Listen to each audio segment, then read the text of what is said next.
Wait. Well, first of all, let's give it a sec. Like I said. Sorry. Second, all of his sneezing. So. This is Horror Sucks. No, just say it normally. Sorry, I don't know what normal is anymore. This is Horror Sucks, the podcast where we watch terrible horror movies so you don't have to. And this week, we're going to tell you why Nope is actually a good movie and you should go watch it. It's a really good movie and you should watch it. My name's Ashley Atkins, and I'm happily using an actual mic stand today. I'm Carter Rhodes, and I'm recreating my Nope experience by drinking a 22 ounce of White Claw, which I did while watching the movie. I'm also doing that, and I thought about it as I poured it into my very nicely chilled glass. Like, man, how cinematic is that? Yeah. So I'm going to start by saying that you should... Stop listening. Yeah. Go watch this movie. Then come back. Mm-hmm. We'll wait.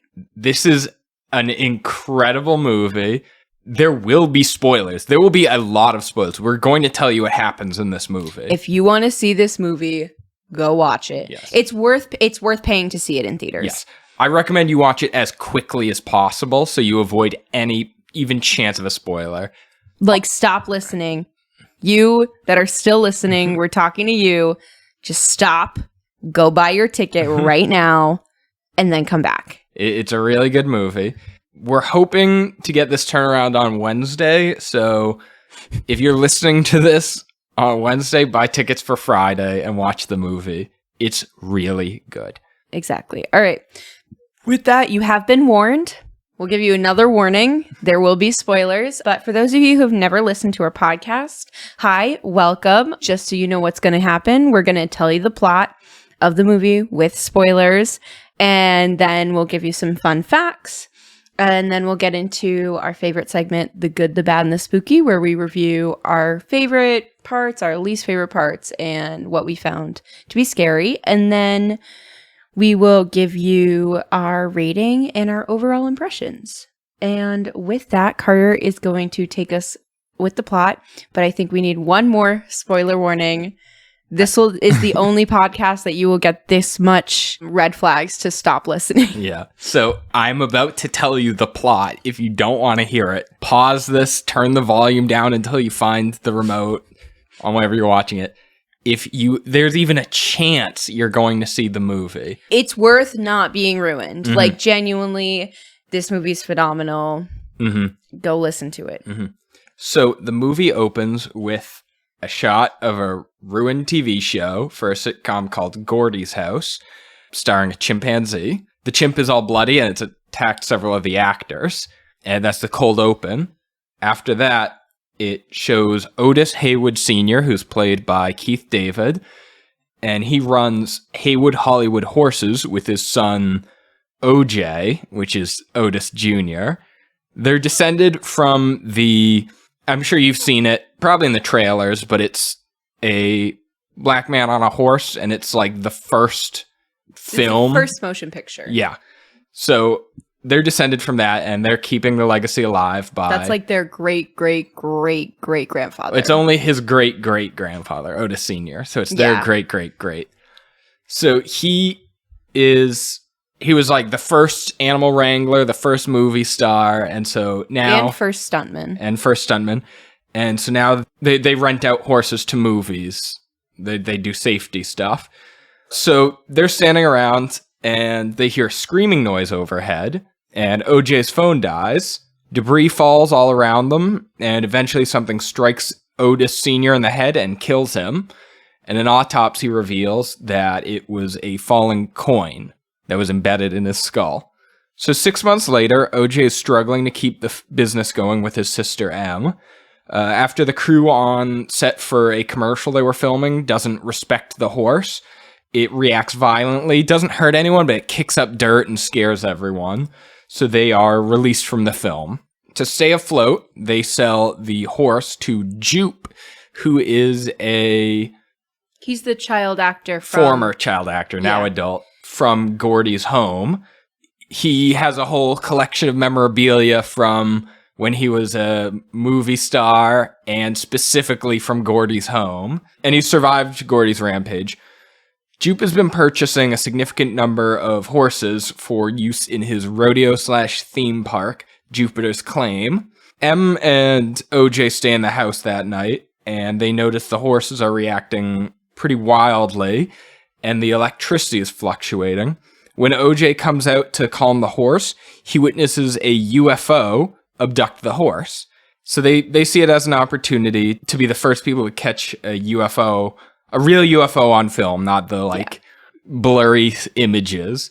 So they go to an electronics store to buy camera equipment, and they plan on using a plastic horse as bait. Angel, a store employee, helps them set up, but electrical interference prevents them from getting a clear shot, and the UFO abducts the plastic horse. Angel, at this point, joins. He's very invested, and he points out that there's a cloud that, no matter how much time passes, never moves, and that must be where the UFO is hiding. So meanwhile, Jupe reveals to an audience that he has a new show, and he reveals that he knows about the UFO and plans on releasing a horse for the UFO to abduct in front of everyone. However, unexpectedly, it flies overhead and abducts everyone, like all 40 people in attendance. OJ visits the wreckage and realizes that it's not actually a UFO. It's a territorial living creature that is hunting and eating people. And then it spits out the non-edible waste, but it's mostly metal. The things it can't digest, so it will spit out coins, keys, and that was what killed his father in the beginning. He manages to survive it by following the same rules that he uses to make sure animals don't react poorly on set, which is to say, in this example, he didn't make eye contact with it. He averted his gaze and it didn't eat him. So they realize they're out of their element and they enlist Holst, a director, for help, and they plan on using the same methods as with their horses on film to get the shot. They use a hand-powered film camera to record it so that the electrical fluctuations won't affect it. However, a TMZ reporter attempts to investigate it. 40 people disappeared. People are starting to wonder. The creature eats him, and that's kind of it. That was his contribution. So OJ goes out and successfully manages to get the shot of the creature, which, by the way, they have nicknamed Jean Jacket, after M's first, or what should have been her first horse. And they get the shot, they're happy, but Holst, mesmerized by the beauty of the creature, wants an even better shot, and allows himself to be eaten so that he can, with a hand-powered camera, so that he can record it from the inside. Jean Jacket then begins to attack them. Angel is partially eaten, but he was wrapped in barbed wire due to the crazy wind that was going on. And so it spit him back out, so he survived. OJ uses the horse to distract it from M, and she uses the reporter's motorcycle to flee to Jupiter's Claim, using loose caution tape to distract Jean Jacket and cause it to follow her. She releases a giant inflatable cowboy, that was a marketing thing, into the sky, and uses a stationary photo booth type thing to take the photos. Presumably the film was damaged when Holst was eaten. It's never made clear. It's not terribly important. She gets the shot as Jean Jacket eats the cowboy inflatable, and the balloon ruptures and Jean Jacket is destroyed. And the press is arriving to document this, but OJ rides up on a horse, so her brother turns out he survived, and she takes the photos and prepares to show off their discovery. Great. Thank you for sharing. So this movie came out on Friday, July 22nd, 2022, but we saw it on Thursday as an early preview. Not because we run a podcast or anything. I don't know how we got it on Some Thursday. theaters had it earlier, some didn't. But one day, I don't know. This movie is written, directed, and co-produced by Jordan Peele, and it stars Daniel Kaluuya as OJ, And he's best known for his roles in Get Out, Black Panther, and Judas and the Black Messiah. He actually bailed on Black Panther 2 to be in this movie, and he made the right call. I think so, too. Also, fun fact about him, very British. Yes. He has such a natural American accent in Get Out and in this movie that I was shocked to hear his accent. Another fun fact, he shares a similar show with another person we've covered on this podcast that you'll hear next week. Karen Gillan? Yes, he was on an episode of Doctor Who. No kidding. Yeah, wow. He was on like the Easter special, I think. I don't know if it's one I'd seen, but I didn't realize it until I looked it up. But yeah, so it's another Doctor Who person in our midst. And then we have Kiki Palmer as Emerald, and she is known for mainly her child acting. She was in the movie Akilah and the Bee and Jump In. She was the star of the show True Jackson VP. And no shit, she was True Jackson? She was True Jackson, yeah. And then recently she's been in the show Scream Queens and the movie Hustlers. She's making a bit of a comeback right now. There's also Stephen Yuan. I might have mispronounced his name. Yes. You'd know him from Glenn in The Walking Dead. He was Invincible in the Amazon show Invincible. I didn't realize that was him. Yeah. I saw that like Invincible was on the list. I didn't realize he was Invincible. That's pretty cool. He's in a little bit of everything, and everybody loves him in whatever he does. He's also in Burning, and he won an Academy Award for his role in Minari. Yeah. Yep. Wow. And then we also have Brandon Pierce, who is Angel, the tech guy. And he's known for his role in the OA. And this is the only other thing he's done, which is pretty cool. Hell of a second movie to be in. The OA was a TV show, but yes. I'm cutting that.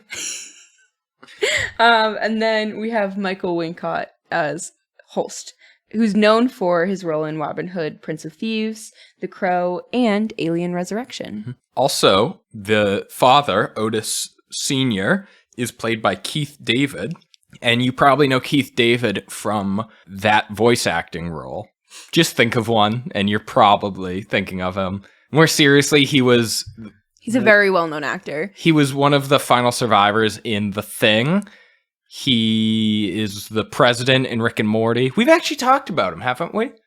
Have we? This feels familiar, saying Keith David's accomplishments. I think so.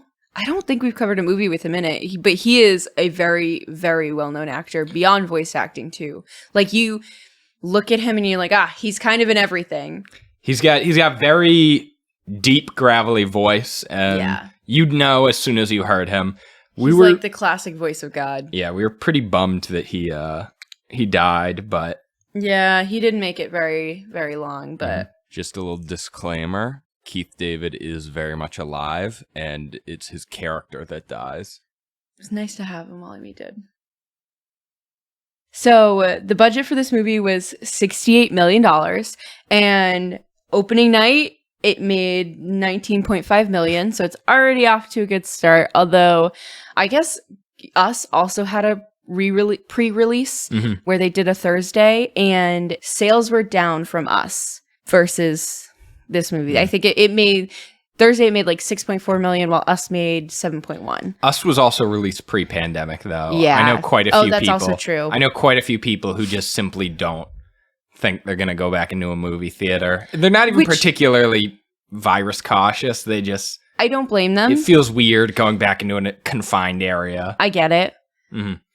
I enjoyed seeing it in theaters. Yeah, it doesn't bother me. Yeah. But to some people, they don't want to pay money. Like, that's another... That's also the virus is only half of it. The other half is they just don't want to pay money to see a movie that they can see at home. I like the experience. Anyway. I got some trivia now. So, Carter, why don't we play a game? Okay. Can you tell me at least 3 of the 5 movies that influenced this film? Okay. Yes, I believe I can. So... Number 1, I want to say, is King Kong.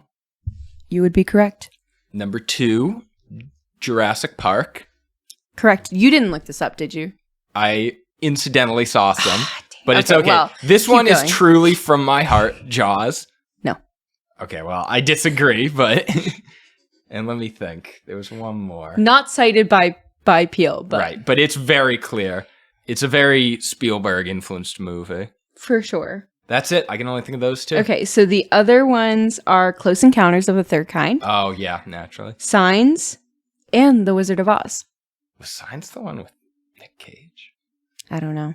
I've never seen Signs.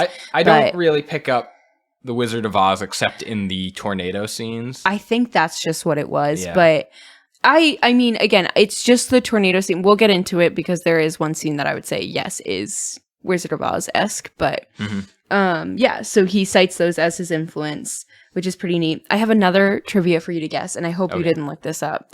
So while Nope is named as the average reaction to seeing something and just not nope, it is always spelled uppercase for a reason. Do you know why that is? Why Nope is always spelled... Because it's always the start of the sentence, isn't it? Why is No, that? like NOPE is all uppercase. Oh. It's an acronym. Are you sure? 'Cause- Yes. I watched a video where Okay. Peele confirmed it himself. Okay, all right. Can you guess what it stands for? No, I cannot. It stands for Not of Planet Earth. Peele did not want to come out and say it, but he was in an interview with Kiki Palmer where he was like, yeah, I didn't want to tell you that though. He didn't necessarily say like, that was my intention, but he's like, yeah. I think that's a little weak. It is, but like he did confirm it, so. All right, so. So the electronics store Fry's is a real place, but it actually went out of business before the film released. That's devastating because they 100% would have stayed open. Yeah, it's featured prominently in this film, but It seriously would have been like an iconic place for horror fans to go. oh yeah, are you kidding me? If we ever went out there, I'd be like, hey, let's hit a Fry's. Yeah. Like, I didn't see anything about like the building closing, so I'm sure you can go stand in front of it, but you can no longer buy anything from Fry's. And Peele said he wrote the script at a time when we were a little bit worried about the future of cinema. So the first thing I knew is I wanted to create a spectacle. I wanted to create something that the audience would have to come see. And I think that's right. And there's not a lot of facts about this movie because it just came out. So I thought that was pretty interesting. Is that it for your facts? That's it for my facts. Okay, great transition, because now we can talk about the good. Dun, dun, dun. So I'd like to talk about the themes of this movie a little bit. Absolutely. Specifically, the film opens with a quote from the Torah, I believe. I don't remember exactly what book. But the quote is, I will pelt you with filth, I will treat you with contempt, and I will make you a spectacle. This movie dealt with spectacle. The people, M and OJ, their first reaction to seeing this otherworldly creature was to try to catch it on film, to market it, and to turn it into a spectacle. The whole idea of them being animal wranglers is to prevent the animals from reacting violently when they become a spectacle. Any character that attempts to get the creature to perform is killed, except for those who treat it with respect and experience. And it draws, like you said specifically, it draws on King Kong and Jurassic Park, both examples of movies in which people attempt to capture nature as a spectacle and make money off it, and it goes horribly wrong. Yeah. Second, it's in a lot of ways about money, which I think is interesting. I didn't know this. I read about it, and I was very intrigued. Yeah. So first of all, the dad is literally killed by money. Yep. Second of all, when she works the photo booth at the end, she literally needs money to make it work. They're also broke. Yep, exactly. The characters are digested, and only their material possessions are left behind. Interesting. Yeah, that's a good point. So, unlike most of Peele's films, this one wasn't really like one big metaphor for something. Not saying it's good or bad, but, you know, Get Out was obviously about slavery, and Us was about just inequality in general. This is a little bit more plot grounded. Yeah, I did read something about how like the other two were meant to send a message, and this one he really just wrote for the people, like the viewers to just go and enjoy, and yeah, It's pretty interesting. It was outstanding. One of the other themes that I really liked was actually isolation. It's not really addressed too much, but you know, when Angel first gets out to the farm, he's like, wow, you guys are really far out here. And it's like their only neighbor is the theme park. And it's like nothing for miles kind of besides them. And it's really isolated. But also the creature itself is isolated. It's up in the sky by itself. So I thought that was kind of a nice metaphor and theme as well. That's interesting. And M also kept leaving OJ. That was a theme in the beginning. Yeah, she isolated him. He needed help with the horse, and she just went off on her own. Yep. It's implied that she was taking like a back seat and wasn't really helping with the business. He said the other stuff was her side gig, and she said, no, this is my side gig. Yeah. So that's interesting. I didn't even think about isolation. That's really good. Yeah, I was thinking about it today. I thought that was really good. Can you think of any others? I mean, there's a ton, but... We could talk about this for hours. I just was wondering if there was any really... Not that, like, stuck out at me, to be honest. But there is a lot of just different themes that you... Listen, we could write, you know, a 15-page English paper on this. Yeah. Discussing every single theme if we really wanted to. But we're not going to put you through that. So, I loved the twist. Oh, I was so hesitant with Nope because I was like... It's an alien movie. Yeah, they said it was alien. How are they going to keep us in our seats, so to speak? First of all, they did it because it was I loved how they went about... Like, they didn't do anything cheesy like trying to kill Jean Jacket or anything. Right. They wanted to get it on film. That was a lot easier to wrap my head around than, like, I want revenge on this thing. Yeah, them trying to kill it wouldn't have made sense. Honestly, the whole movie is very rational. Yeah. To be honest. So then, aside from that, it's then revealed that it's a living creature, which I never saw coming. Me either. I was shook. I was, like, so shocked in my seat being like, wait. Whoa. They dropped a lot of clues, too. Yeah, they did. Even just by the look of it, it has a mouth. The like, hole in which it abducts people is the thing's mouth. But then once you find out, too, it's a living creature, you get more close-ups of the creature and see that, like, it's not metal. That was cool, the way they let you into that later on, because when you see it from far away, it looks like a metal spaceship because all you see is gray. But then it gets really close to them and you can see what you thought was metal actually like wave in the wind. And that was like really cool. On top of that, when it ate Everett Jupiter's claim, you actually saw, this was like just before the reveal, you saw basically it was digesting them. It was like this skin thing that wasn't very clear what was happening. It was a tube. It was clearly organic, but but you didn't know. And I was like, oh man, they're bringing people up, but it's killing them as they get pushed through this tube. I didn't realize it was eating them. I was like so confused as to what was happening. And then once the reveal was made, it was like, oh my God, I can't believe I missed that. Like, it was so cool. Because a lot of different movies will have very organic looking alien spaceships. The thing being a living creature really ties in with the themes of the movie. Like the characters, their jobs are literally to get animals to cooperate on camera. They were descended from the first stuntman, movie star, and animal wrangler. So it really fits that the theme of the movie is them trying to get this creature on film. It's very symmetrical. And then the scene itself during the reveal was incredible, where it flew over the house. And first of all, you saw the inside of the creature. You saw its digestive tract, and it flies over the house, and it starts raining. Oh my God. And they're in the house, it's raining, and then it stops raining around the house. But like they can still hear the rain because they realize it's right over them, so it's actually blocking all the rain. Yeah. But then... And then it starts to rain blood as it's digesting them. It's basically puking. Yeah. It starts dropping keys, coins, and they just start getting embedded in the wood of the house. It's a beautiful scene. And the rain shield of the thing blocking out the rain, ties into one of my favorite parts of the movie, which is the design of the creature. It does such a good job of showing where the creature is without literally showing it.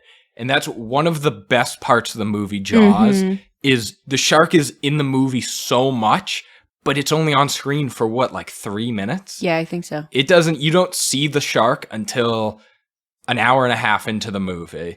My favorite part about that fact though is that that's because of a technical difficulty and not intentional at first. Mm-hmm. This, I believe, was intentional. Oh, for sure. He did the electronics. They would go out when the thing would get close, but then they would start working again when it would leave. So without ever looking up, the characters had this awesome like visualization of where it was. So that's part of the trap, which you didn't really explain too well. Well, this was before the trap. I was still thinking with phones, okay. with cars. Oh, got it. I see. That is very true, though. Mm-hmm. It's very simple. It's very manta ray in its design. Just it is. Smooth, thin, with a hole on the bottom. And despite that, it's not unrealistic. No. It's conceivably what something would look like. One of the best things that I really liked is like through the first half of the film, you really didn't see it very well, but it hid in the clouds, or it like disguised itself as a cloud. I'm not quite sure how that worked exactly. I think it was literally just hiding in the cloud when it disguised itself. But they used that in the trailer, and they kind of hyped that up more than what it was. So I thought the movie was just going to be like a cloud-shaped spaceship. Mm-hmm. And it was so cool that I'm like glad they did that. I'm glad they found a way to incorporate that to kind of keep us from seeing what this thing looked like. Yeah. And then the sound of the creature was screaming, like a human scream. And it seemed strange at first. And it's because it's digesting people alive. You can literally hear the people screaming. That's why it's making that noise. It's incredible. I was going to say, it's not making the noise. The people it's eating is making the noise. It's so good. I don't know. Do you want to talk about the transformation of the creature? Or do you want to wait for that? I know you didn't love it. Yes. I liked there's parts of it that I liked the symbolism of that. Mm-hmm. It was very much like a lizard or something where it puts up its or like a peacock where it puts up its feathers to protect itself. The design of it was fine. Just the idea of it changing, I hated. It didn't need to change. I want it to be the same. If it looked like that from the beginning, fine, but... No, see... I really liked it because for me it was a very predatory response in there's quite a few animals that like they change when they feel threatened. So it's changed once it felt threatened. Like it clearly could tell that they were trying to lay a trap. So it changed to make itself bigger, to make itself look threatening, and it was doing that in the way that we see in the world, it's in animals itself. You know, peacocks put up their feathers to look threatening. The lizards with the things cats arch their back. Exactly. Yeah. So it was doing that. So to me, it felt very normal that it changed to appear threatening. Mm-hmm. So I actually really liked it. Okay, actually, that you make some good points. It's not bad. I still think I'm still gonna talk about it later, but I don't think it's the thing is like terrible. Most of like what I can relate that to, it doesn't change that drastically. The creature itself did change drastically. Mm-hmm. That being said, it was stunning. Yeah. I also, the other thing too about it changing, I guess I should save it for the dislike to kind of go with your points, but it wasn't like a quick change and then it went back to its shape. Mm-hmm. It changed and stayed like that. So I think that's kind of where it kind of deviates from that example that I was saying, but then it does change back right before it eats it. That does to me signify that when it's in its flying saucer form, it's in hunting/eating mode, and this was fight mode. Yeah, exactly. That does make some sense to me. Okay. The movie was very symmetrical. Mm-hmm. I already mentioned their great-great-great-grandfather was the first animal wrangler, and here they are trying to get this animal on film for the first time. Jean Jacket, they're literally trying to do that with OJ on a horse, just like their great-great-great-grandfather.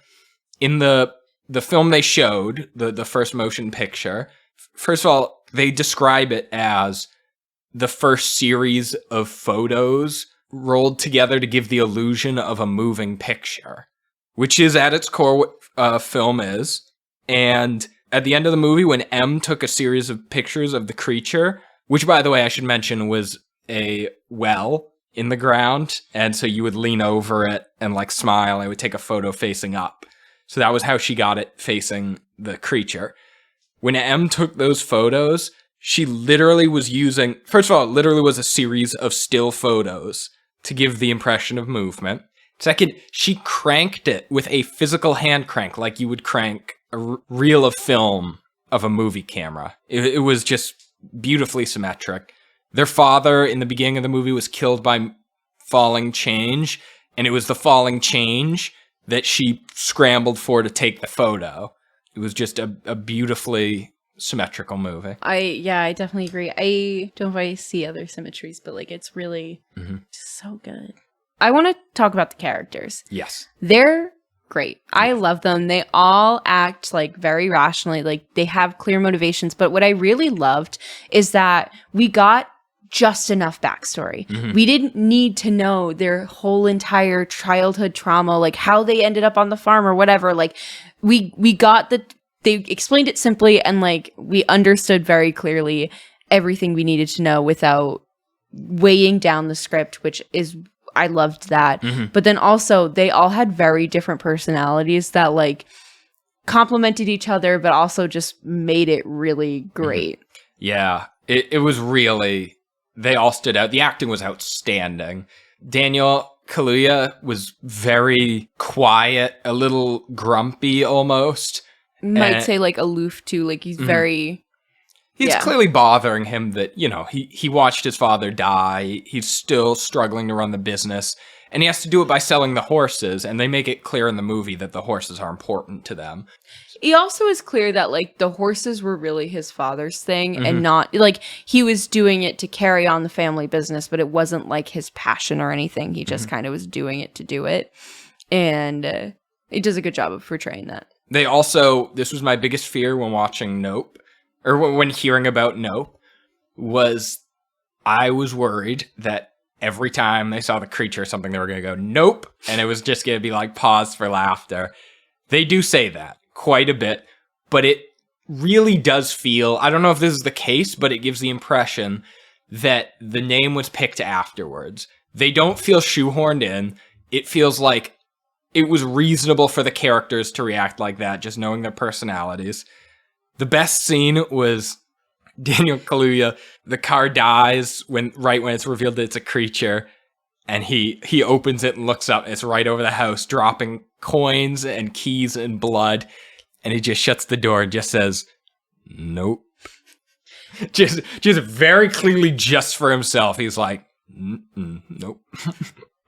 With the head shake. Yeah. Crucial, but it was every single nope place, which was, two or three times. Yeah, it wasn't a whole lot. They were all very perfectly placed and felt very, very natural. So it was nice. Yeah, it didn't harpoon its own tension. It was good. Yeah. There was also a line, I don't remember the context of it, but there's a line where someone asks Daniel Kaluuya a question and he just goes, like that's it. And it said a lot with just that. It was pretty impressive. I think he was talking to Steven, what's his face? What character? I thought it was maybe Angel. And was like, are you guys looking for somebody? He's like, Oh, yeah. You know what? I think it was Angel. I was thinking it was Steven Yu, but it wasn't. Also, Kiki Palmer, phenomenal. Yeah. One thing I really loved is her character is queer, but it's not a huge plot point. It is just she mentions it casually a couple times, and like I loved how natural it was. She would like in the opening scene when OJ is stressed because she walks off and leaves him alone with the horse, and he's trying to like keep people away and keep the horse calm. She's very clearly like flirting with another woman. It was nice to not have a movie like pause for applause when they just had same thing. They're in the electronics store, and she starts talking about her therapist and how she is seeing this therapist, and she mentions it's a she, and then he goes, "You're seeing a therapist?" And she goes, "Yeah, I sleep with a therapist every now and then." Yeah. And it's just so subtle. Well, she said, didn't she say, "I fuck with a therapist"? She phrased it in a way that made it like, it was a little ambiguous whether she was like, "I mess with a therapist, that's something I do," or "I literally have sex with a therapist." Yes, but I got the intention that she was sleeping with her therapist. I did too, but I liked the ambiguity of it. Yeah. It was just so casual, though. But there was no romantic subplot of any kind. Which was perfect. All I can think of was that Angel said that his girlfriend left him, and that was it. Like, there was no arc where he gets her back. There's no shots of him calling her. He hung on to the trauma a little bit, but then as soon as he sees the UFO, he's like, "Okay, I'm over it." Like, that was clearly how he was dealing with sadness. Yeah.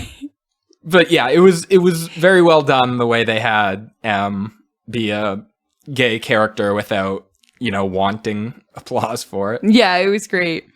Also, just her personality in general was hilarious. And like in a way that didn't take away from the movie, I felt. Like, I don't know if the humor really added a lot, but it just was it was nice to have it there without just being like, ugh, there's like humor in this horrible movie. It fit. She brought an energy to the movie that really helped. That's the best way to say it. The serious mood of it. Yes, she definitely did. No, it was great. The scene in which Daniel Kaluuya was with the horse, I briefly mentioned this. They did a really good job of conveying his tension, him and the horse's tension, without doing anything cheesy like the horse like freaking out or something. It's just very clearly he's getting angstier. He's like trying to keep people away. People are trying to talk to him. He's trying to get M's attention. She's not paying attention. It was very well done. Very great job acting. Yeah, the acting was phenomenal. Yeah. So my last note is, this is an obvious one, but the cinematography is outstanding. Jordan Peele does a great job. Oh my God, yes. Each like chapter of the movie is an animal's name. So the finale was Jean Jacket, obviously.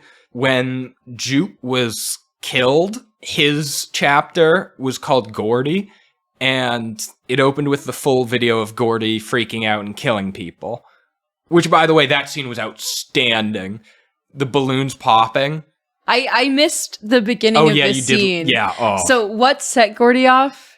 He was clearly just a little antsy, and then she opened up a present, and it was a bunch of balloons. They floated to the ceiling, and when they started popping. Oh. And so that was supposed to be a theme. It was like he would calm down, and then a balloon would pop, and he'd start freaking out again. That was supposed to be Jupe supposedly survived only by luck, because the chimp calmed down, and he would have killed Jupe if another balloon went off. Yeah. But he got lucky. The police arrived in time. But yeah, the animal scenes were amazing. The start was called what? Lucky? Yeah. It just was an outstanding way of breaking up the movie. Because the animals were the stars of the show, so to speak. No, yeah, you're absolutely right. Do you have more? Yeah, the well scene was really good. When they established the well camera I mentioned, you just see an employee cranking it and a couple of kids leaning over, and M walks over and she just leans in and it flashes and it prints out the photo. And she didn't realize it was a photo that she thought they like threw coins in the well. It was like borderline a jump scare. It didn't really build up to it, but it was a little shocking. Yeah, it was good. Keep going. The cut from the UFO to the Fry's Electronics UFO is really good. Yeah. The Fry's Electronics had like a big plaster UFO embedded in the wall. The movie itself was, I would say, rather choppy, but it was intentional and it was framed perfectly every time. Also, there was a fake alien scene in which, because I didn't mention it, but OJ and M, when they took the plastic horse as bait, they stole it from Jupe. And it wasn't really a big deal, but to get him back, his kids, who owned alien costumes, because they were setting up the alien rodeo thing, they went out and basically pranked him. There's he sees a light on in the barn. That was such a good scene. I was so scared. I was like, oh, shoot. I was like, we're too far, like, too soon into this movie to get creatures, you know, presenting themselves. So he sees a light on in the barn. He walks all the way to the house, shuts it off, and he's walking away.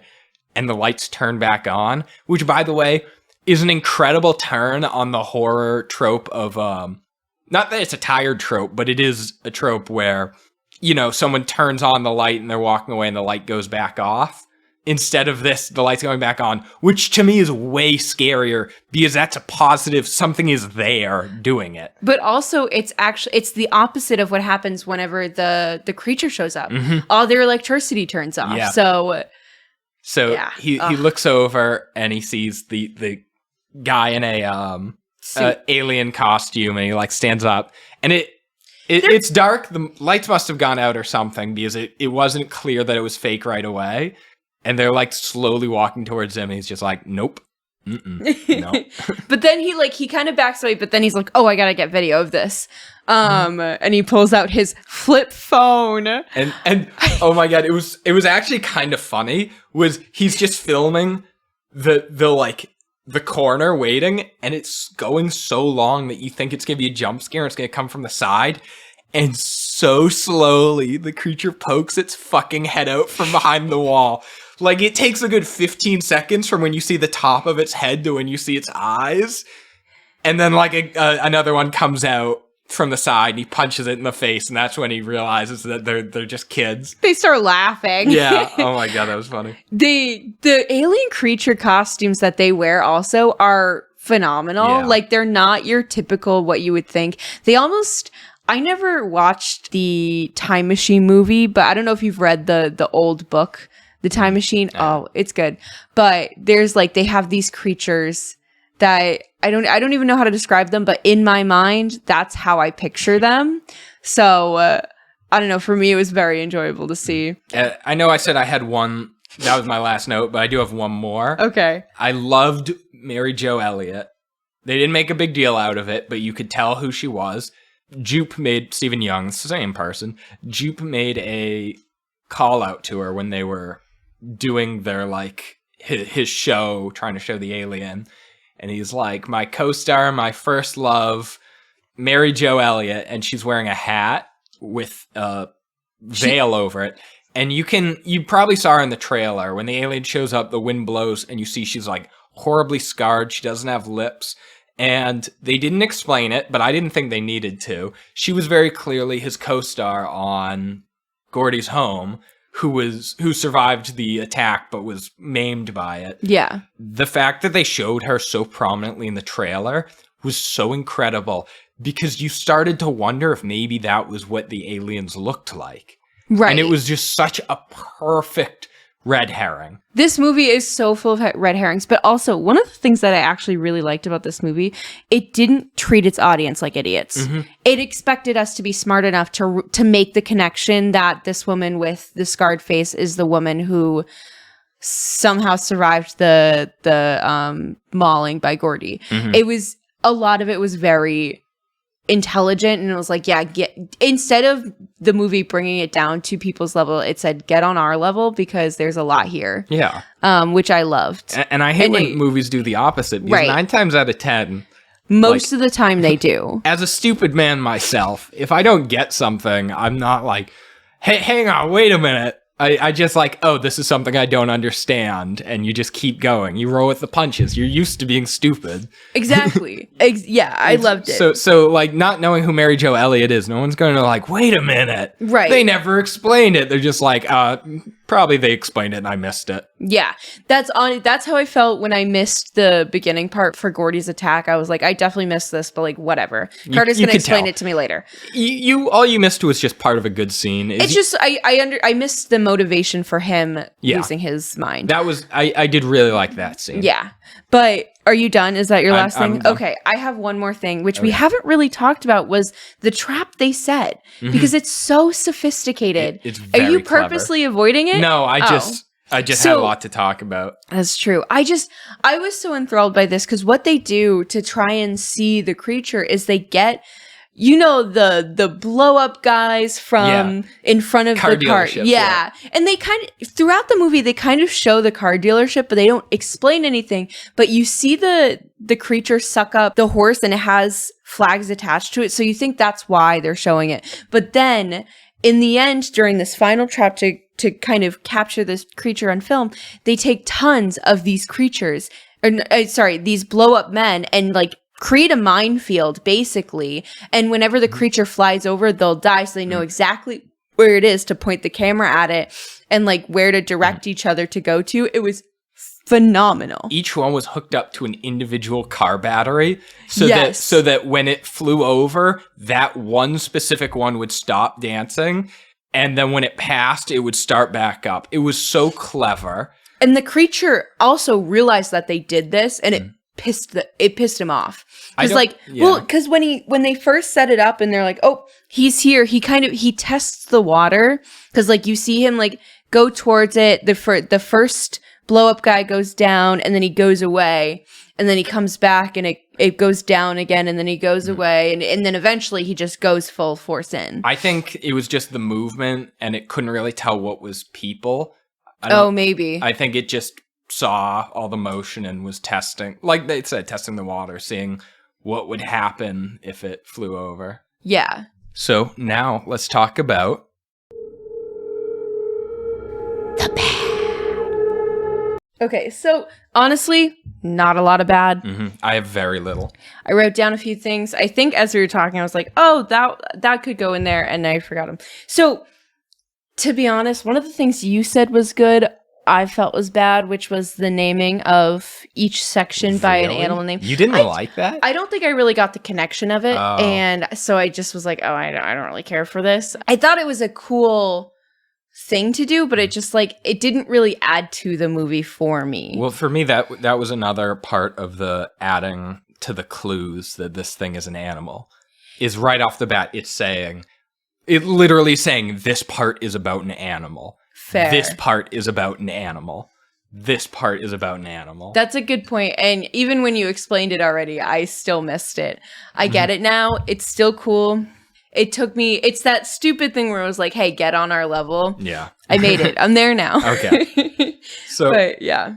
One of probably my biggest real issue is that the movie opens with audio of the beginning scene when Gordy loses his shit. It's just normal sitcom jokes like, let me set that watch for you, Gordy. And someone's like, Dad, he can't tell time.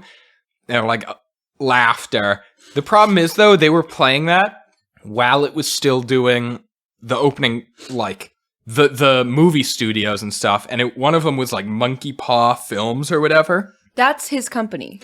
Right, but the problem is that when the audio's about a monkey and the opening literally shows a monkey, it's unclear that the movie's begun. No, I agree. That was also my complaint. They should have just isolated it and then started it, and it would have been great. Listen, if there was a 2 to 5 second pause between Monkey Paw Films and Gordy being on scene, it would have made sense. Yeah. I would have gotten it, but it was a little too, I think that was just bad editing. It was. And I could tell people were looking around at each other. They're like, is the movie starting? Is this a trailer? I couldn't tell. Yeah.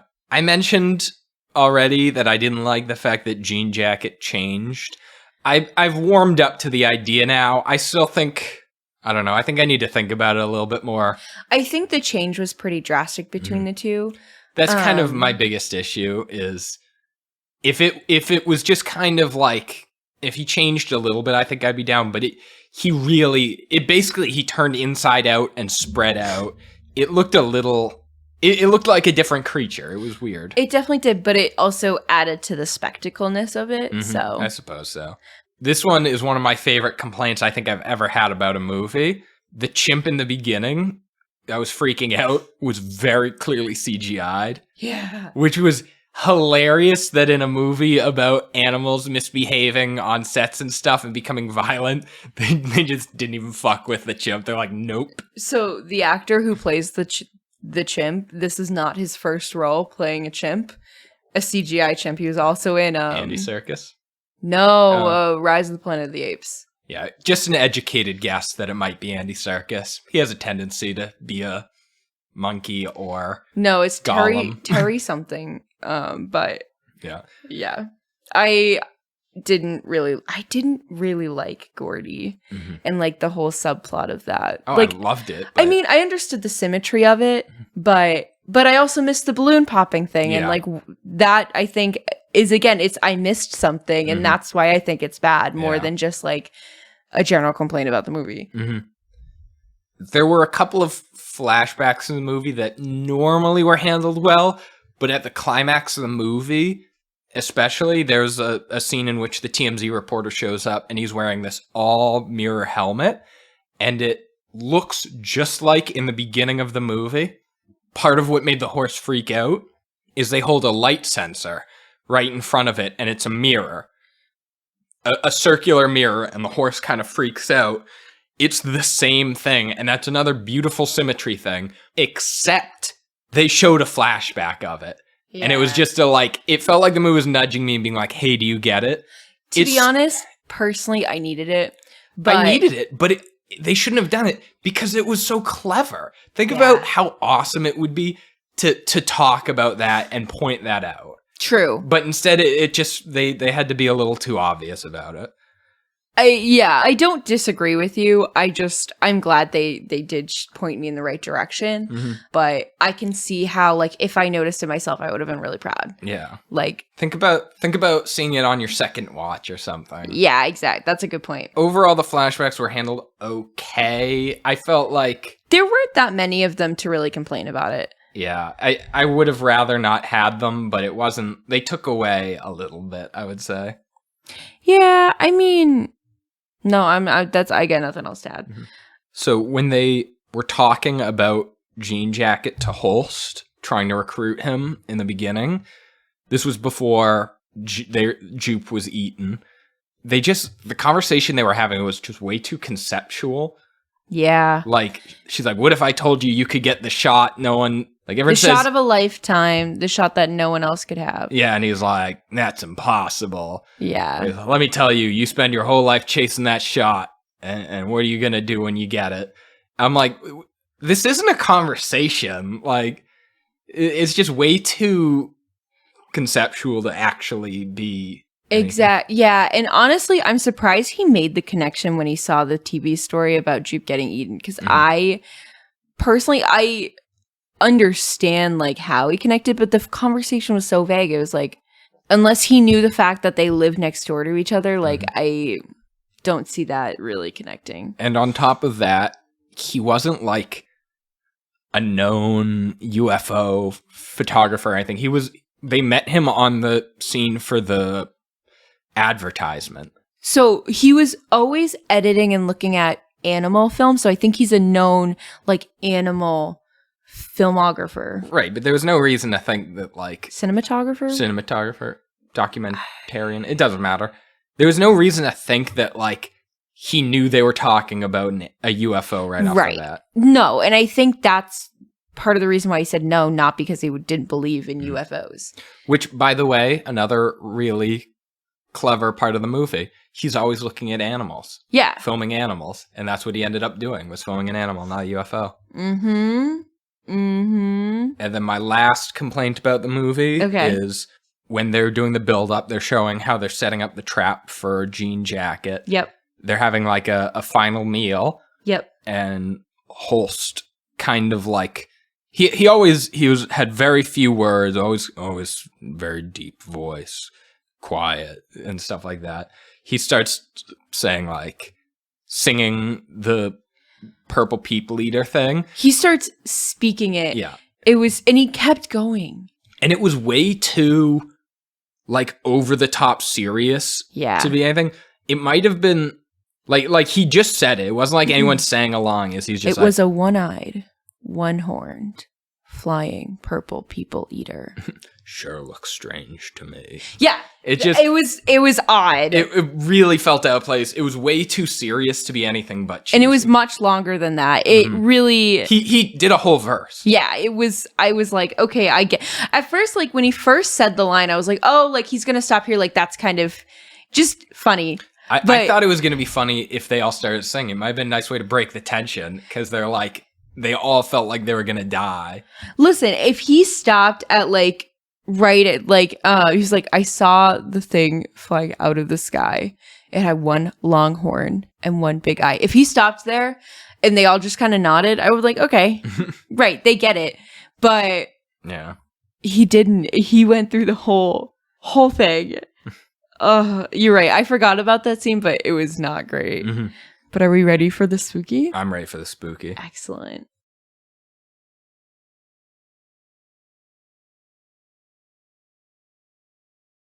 So honestly, the biggest thing I found spooky was just the concept in the sense of like, this is the first movie that I've ever seen that it wasn't an alien spaceship, that it was actually an alien creature. I don't know if any other movie like that exists, but like it was pretty scary for me. Mm-hmm. So I really liked that. Mm-hmm. I really liked the Gordy scene. It was just an totally empty studio. It's like flashing applause, when it tells the audience to applaud. And every so often, a balloon would pop, and he would just get so angry and start attacking any living actors or just beating on dead ones. It was very scary. The whole thing was filmed like under the table where young Jupe was hiding. It was really good. Spooky. Chimps freak me out. They're way too strong. If God should never have allowed something so small to be so strong. And the scene in which it eats all the people in the crowd. Yeah. I also have that. Because you really thought you understood what the rules were. Like, it's eating horses. Yeah, it eats horses, or sometimes it eats people, but only when they're alone. It doesn't, It's not going to pick them up, and it eats everyone, like 40-something people. It was so scary, but also, like, as it's eating them, it is looking at the horse. Like, your point of view is from the sky, like the creature looking at the horse, and you just see shadows of people spinning around and this tornado getting sucked up. And I really slurped up. Sorry. It literally would slurp them up. It was great. But you'd see the shadows of like the people. And to me, that was like super spooky, and definitely where that Wizard of Oz reference comes in. Mm-hmm. There was also another scene in which, first of all, I loved the fake out scene with the kids dressed as aliens. Yeah. Especially because it made sense why they're dressed as aliens. I didn't really question it, but come to think of what you know later, it's like, that's why they were dressed as aliens. They had no idea what was happening. It was just what they decided to do. It was a strange coincidence. In fact, they probably weren't even trying to scare him. They were just probably thinking they were playing a prank on him. Yeah. They were just trying to prank him, and it turned out to be way scarier for him than they really intended it. Mm-hmm. And then I would say the last spooky scene. Overall, it was a pretty spooky movie. I would have liked more jump scares just because I really want to smack everyone who talks about enlightened horror in the face and just be like, you guys are just talking about good movies. Just because there's no jump scares doesn't mean it's like a different genre. Anyway, but the best part for me was throughout the movie, characters would like dive and slide under or inside, and that was like their cue of I'm safe. Is like, I'm inside, it can't get me. And towards the end of the movie, Daniel Kaluuya slides in, he's in the barn, you think he's safe, and M goes to like walk into another room, and it just destroys the house. It was terrifying. This was like, first of all, I'm pissed off at you because that was my last point. Nice. The last two ones you stole right off my page.